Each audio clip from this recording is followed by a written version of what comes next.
Assalamualaikum warahmatullahi wabarakatuh. Pada kesempatan kali ini, saya akan menjelaskan tentang Kerajaan Gua Talo.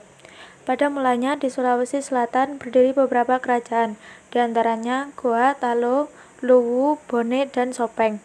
Kerajaan Sopeng, Wajo, dan Bone bergabung menjadi satu dengan nama Telum Paceu.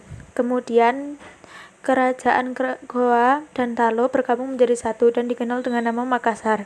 Kerajaan Goa dan Talo menjadi kerajaan Islam karena dakwah dari Datuk Ri Bandang dan Datuk Sulaiman dari Minangkabau. Setelah masuk Islam, Raja Goa yaitu Daeng Manrabia bergelar Sultan Alauddin. Dalam waktu singkat, kerajaan Goa Talo berkembang pesat karena letaknya yang strategis, yakni di tengah-tengah lalu lintas pelayaran antara Malaka dan Maluku. Selain itu, Sultan Alauddin dan Sultan Abdullah sangat giat mengislamkan masyarakat dan memperluas wilayah kekuasaannya. Sultan Alauddin memerintah Makassar pada 1591 sampai 1639. Pada masa pemerintahannya, Makassar mengembangkan pelayaran dan perdagangan, sehingga kesejahteraan rakyat meningkat. Ia juga dikenal sebagai sultan yang amat menentang Belanda, sehingga wafat pada tahun 1639. Ia digantikan putranya Sultan Muhammad Said. Pada masa pemerintahan Muhammad Said, Makassar maju pesat sebagai bandar pelabuhan transit. Muhammad Said juga pernah mengirimkan pasukan ke Maluku untuk membantu rakyat Maluku yang sedang berperang melawan Belanda.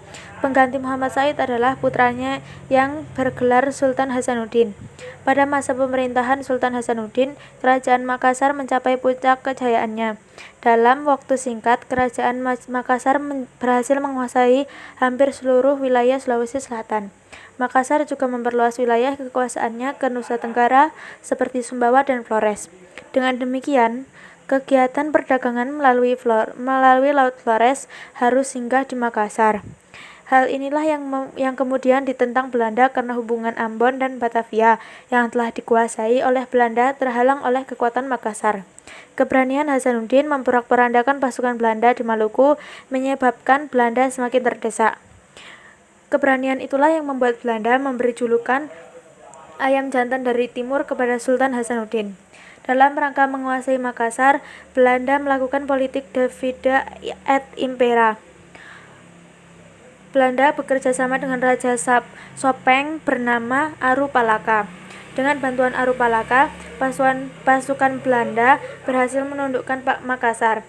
Alhasil, Sultan Hasanuddin harus menandatangani perjanjian Bungaya pada 1667 yang isinya sangat merugikan Makassar.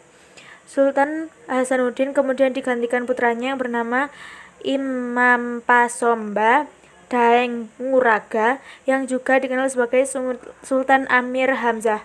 Sayang, Sultan Amir Hamzah tidak mampu mempertahankan Makassar dari serbuan Belanda secara besar-besaran.